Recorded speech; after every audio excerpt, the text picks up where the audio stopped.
2024 లేదా 25లో డిగ్రీ లేదా బీటెక్ చదివారా? సాఫ్ట్వేర్ జాబ్ కోసం ఎదురు చూస్తున్నారా? అయితే కోడ్ జ్ఞాన్ 100 డేస్ కోర్సులో చేరండి, జాబ్ సాధించండి.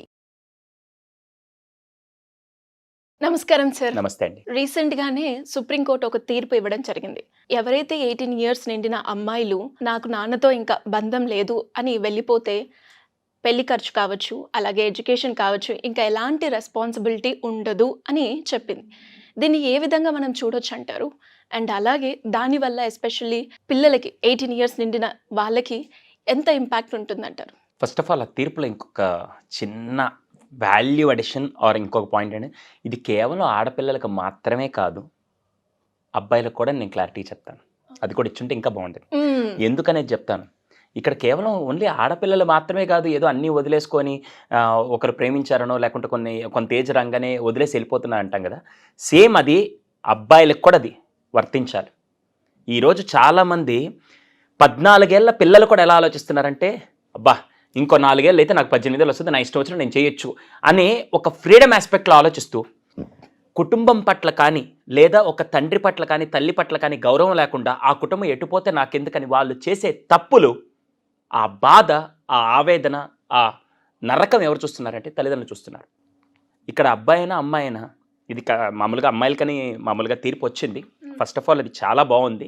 కానీ దాంట్లో ఇక్కడ అమ్మాయి అనే ఆస్పెక్ట్తో పాటు నేను రెండు కలిపి చెప్తాను. ఇది నా పాయింట్ ఆఫ్ వ్యూ.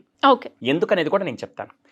ఇప్పుడు ఈరోజు నేను రెగ్యులర్గా కౌన్సిలింగ్ చేస్తున్నప్పుడు కూడా ఒక 18 ఏళ్ల కుర్రాడు వచ్చి, సార్ ఐ నో ఎవ్రీథింగ్, నాకు ఆల్రెడీ ఫ్రేమ్ వచ్చింది, ఎందుకు వీళ్ళు ఇలా ఆలోచిస్తారు అని చెప్పి ఒక అబ్బాయి అంటూ, అమ్మాయి కూడా ఇంకెలాగో అయిపోయింది కదా, 18 ఏళ్ళు రాగానే ఈ అమ్మాయి ఏం చేస్తుందంటే 18 ఏళ్ళకు ముందు కూడా కొంతమంది అమ్మాయిలు ఏదో చిన్న చిన్న అట్రాక్షన్స్ వల్ల ఎవడో ఈ అమ్మాయి మీద వెనక బ్యాక్గ్రౌండ్ అదంతా చూసి ఆశపడి ఆ అమ్మాయిని ముగ్గులోకి దింపి నాకు ఆస్తి వస్తే బాగుంటుందని చెప్పి ఆ ఆస్పెక్ట్లో ఆలోచిస్తూ ఈ అమ్మాయిని, మీకు కాన్సెప్ట్ అర్థమైంది. ఎప్పుడైతే వీడు బ్లాక్మెయిల్ చేసి ఏదో ఒకటి చేసి అమ్మాయిని ట్రాప్లోకి తీసుకొని వచ్చి కేవలం అటుపక్క ఈ అమ్మాయిని పెళ్లి చేసుకున్నా లేకుంటే నాకు లైఫ్ టైం సెటిల్మెంట్ అయిపోతుంది ఎందుకంటే వాళ్ళు బాగా రిచ్ అని చెప్పి అలా ఆలోచించినప్పుడు ఈ అమ్మాయి వాడి మాయలో ఉండి ఏది వాస్తవం అది తెలుసుకోకుండా తల్లిదండ్రుల ప్రేమని 18 ఏళ్ల లోపల ఆ ప్రేమనంతా మర్చిపోయి ఆ ట్రాప్లో వచ్చేసరికి తర్వాత రియలైజ్ అయ్యేసరికి ఇవి నాశనం అయిపోతుంది. ఆ టైంలో ఏమంటుందంటే, ఇప్పుడు ఎలాగో నేను పెళ్లి చేసుకున్నాను, నాకు రావాల్సింది చేస్తే నేను వెళ్ళిపోతా, ఇప్పుడు నువ్వు ఎలాగో ఇన్ని రోజులు పెంచావు, నువ్వు సంపాదించావు, నా ఆస్తి కూడా నా వాటా ఉంటుంది కదా, 2 పిల్లలు ఉన్నారు కాబట్టి అన్నయ్యకి ఎంత ఇస్తావు నాకు అంత ఇవ్వాలి కదని వాటా గురించి మాట్లాడినప్పుడు బాగా గుర్తుపెట్టుకోండి, కుటుంబం గురించి మాట్లాడుతున్నారు లేదా హక్కుల గురించి మాట్లాడుతున్నారంటే కుటుంబ బాధ్యత తీసుకోలేని వాళ్ళకి దాంట్లో హక్కు అడిగే అర్హత కూడా వాళ్ళకి లేదు. ఇదే ఆ తీర్పు కూడా. కుటుంబ బాధ్యత అంటే ఏంటి? 18 ఏళ్ళు కూతుర్ని చూసుకున్నారు కాబట్టి వాళ్ళకి తెలుసు ఎలా చేయాలి ఏంటని.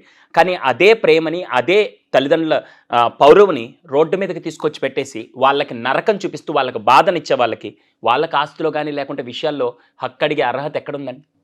ఫస్ట్ ఆఫ్ ఆల్ ఇది అబ్బాయి అయినా అమ్మాయి అయినా 200% కుటుంబ బాధ్యతని పరువుని తీసుకోలేని ఏ ఒక్కరికి ఆస్తి తీసుకునే హక్కు లేనే లేదు. 200%. ఇది మాత్రం చాలా తీర్పు మాత్రం చాలా బాగుంది. ఎవడైతే కుటుంబ బాధ్యత తీసుకోడో వాళ్ళకి ఎవ్వరికి కూడా తీసుకునే హక్కు అయితే అడిగే హక్కు కానీ దాన్ని ఎక్స్పెక్ట్ చేసే అర్హత కూడా వాళ్ళకి లేదు. ఈ రోజుల్లో చాలామంది తల్లిదండ్రులు చూస్తే మీరు చాలా సందర్భాల్లో మాకు వచ్చే కౌన్సిలింగ్ కేసులో రెగ్యులర్గా ఇదే వచ్చి పాపం వాళ్ళు ఏడుస్తుంటారు, మా అమ్మాయి ఇలా చేసి వెళ్ళిపోయిందండి, మా అబ్బాయి ఇలా చేసి వెళ్ళిపోయాడని చెప్పి ఏడుస్తూ ఉంటే ఆ నరకం ఎలా ఉంటుంది? మళ్ళీ వచ్చి దాని మీద కోర్టులో కేసులు ఏంటంటే నాకు రావాల్సిన వాటా ఇస్తేనే వెళ్ళిపోతా, ఏంటి నువ్వు కన్నావు కదా చూసుకోకపోతే ఎవడు చూసుకుంటాడు? చెయ్యి. Direct questions. అసలు ఈ మధ్య యంగ్స్టర్స్ కూడా ఎవరి కోసం చేస్తారు? అసలు వాళ్ళు తల్లిదండ్రులుగా పెంచుతున్నారని చెప్పి వాళ్ళు చూడట్లా, ఏదో నన్ను కన్నారు వాళ్ళు రెస్పాన్సిబిలిటీ కూడా కాదండి. దాని టర్మ్ ఏంటి తెలుసా? బాధ్యత. రెస్పాన్సిబిలిటీ అంటే ఏంటి? బాధ్యత. డ్యూటీ అంటే ఏదో నాకు అప్పగించారు, ఇది చెయ్యాలి. మా వాళ్ళు కన్నారు చేస్తున్నారు, అదంతే. డ్యూటీ లాగా ఫీల్ అవుతున్నారు పిల్లలు. తల్లిదండ్రులు పాపం బాధ్యతగా చూసుకున్నా కూడా పిల్లలు ఎలా ఫీల్ అవుతున్నారంటే వీళ్ళు మమ్మల్ని కన్నారు చేస్తారు, ఎవరి కోసం చేయడు అని చెప్పి ఒక డ్యూటీ లాగా ఏదో ఈ పని అప్పగించారు, ఈ పని చేస్తున్నారు అంతే. కానీ వాళ్ళు దాని వెనకాల ఉండే ప్రేమనో, దాని వెనకాల ఉండే బాధ్యతనో, దాని వెనకాల ఉండే ఎమోషన్స్ వాళ్ళు చూడట్లేదు. అది వదిలే నరకం వీళ్ళు ఎలా భరిస్తున్నారంటే అంత భయంకరంగా ఉంది. ఈరోజు నేను ఎప్పుడు చెప్తుంటానండి, మనం ఇద్దరికి బ్రాండ్గా ఉంటాం. ఇద్దరికి బ్రాండ్, మనం నిజం చెప్పాలంటే బ్రాండ్. ప్రతి ఒక్కరి భూప్రపంచంలో పుట్టిన ప్రతి ఒక్కరు కూడా బ్రాండే. ఎలా బ్రాండ్ తెలుసా? మామూలుగా ప్రతి వస్తువుకు ఒక బ్రాండ్ ఉంటారు. మనం కూడా మన ఇంటికి బ్రాండ్ అంబాసిడర్. తల్లిదండ్రులు ఇన్ని రోజులు కాపాడుకుంటూ వచ్చి నా కూతురని ప్రపంచానికి పరిచయం చేసే టైంకి, నా కూతురని ప్రపంచానికి ఒక పెళ్లి రూపంలోనో ఏదో విషయంలో ప్రపంచంలో పరిచయం చేసే టైంకి ఈ బ్రాండ్ అనే అమ్మాయి ఏం చేస్తుంది తెలుసా? ఈ పరువంతా తీసుకెళ్ళి ఒక దగ్గర పెట్టేసి నాశనం చేస్తుంది. ఆ నరకం ఎలా ఉంటుంది? చాలా చెప్పలేం. నాకు తెలిసి ఈ తీర్పు మాత్రం చాలా మంచిది. దయచేసి మీరందరూ వీలైతే కుటుంబాన్ని బాధ్యతగా తీసుకొని, కుటుంబ పరువుని బాధ్యతగా తీసుకున్న ప్రతి ఒక్కరికి ఆస్తికని ఏ విషయంలో అడిగే హక్కు ఉంటుంది. కానీ ఎవరైతే అవి తీసుకోకుండా తల్లిదండ్రులకి ఆత్మ అంటే వాళ్ళ ఆ బతికుండంగానే చంపేసే విధంగా చేస్తూ, లేకుంటే బతికుండని నరకం చూపిస్తూ ఆత్మ ఘోషని, లేకుంటే ఇంకా భయంకరమైన వాళ్ళు బాగా లోతుగా ఆలోచిస్తే ఎందుకురా ఇలాంటి కూతుర్ని కన్నావు అనే స్టేజ్కి కూడా చాలామంది పిల్లలు వాళ్ళ తల్లిదండ్రులను తీసుకెళ్లారు. ఆ సిచ్యువేషన్ వస్తే మాత్రం మీకు అడిగే అర్హతే లేదు. హక్కు కాదు, అర్హతే లేదు ఫస్ట్.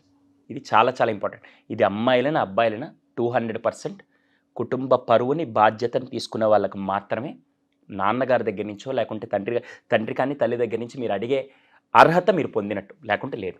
ఈ తీర్పు వల్ల పిల్లల్లో ఎలాంటి చేంజెస్ అన్న మనం చూస్తామా? అండ్ అలాగే పేరెంట్స్ వైపు నుంచి మనం ఏ విధంగా ఆలోచించవచ్చు? అంటే ఇన్స్టెంట్గా వాళ్ళ రియాక్షన్ ఎలా ఉంటుందంటే, ఓహో ఇప్పుడు వీళ్ళకి సపోర్ట్. ఇంతకుముందు రోజున మీకు గుర్తుందో లేదో, 18 years వస్తే పిల్లల్ని వాళ్ళు ఇష్టం వచ్చినట్టు చేసుకోవచ్చని కోర్టు తీర్పు అవుతుంది.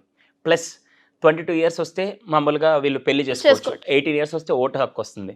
18 years వస్తే డ్రైవింగ్ చెయ్యొచ్చు అని ఎప్పుడైతే వీళ్ళకి తెలుస్తుందో, వీళ్ళు ఏం చేస్తారంటే 18 years రాగానే, నాన్న నువ్వు ఇప్పుడు ఇంకా నాకు చెప్పాలి, నాకు తెలుసు, నాకు డ్రైవింగ్ లైసెన్స్ తీసుకొని నేను చేసే హక్కు నాకు వచ్చేసిందని చెప్పి మాట్లాడుతుంటారు. ఎందుకంటే వాళ్ళకి ఒక పవర్ ఉంది కాబట్టి మాట్లాడుతుంటారు. ఇప్పుడు ఈ విషయంలో తల్లిదండ్రులకు ఒక పవర్ వచ్చింది.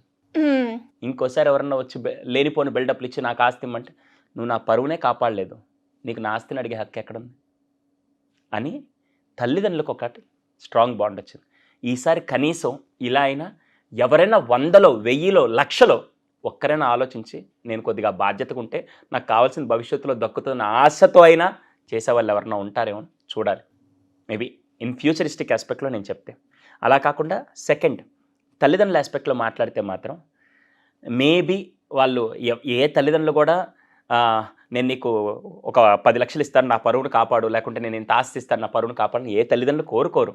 కానీ వీలైనంత వరకు మాకు హాని కలిగించకపోయినా పర్లేదు, మాకు సంతోషం కలిగించకపోయినా పర్లేదు, కానీ ఇన్ని రోజులు నీ మీద పెట్టుకున్న నమ్మకానికి ఆ బ్రేక్ చేస్తూ మా గుండెల్ని హర్ట్ చేయకుండా జాగ్రత్తగా చూసుకో తల్లి అని కోరుకునే తల్లిదండ్రులు మాత్రం మన భారతదేశంలో ఉన్నారు.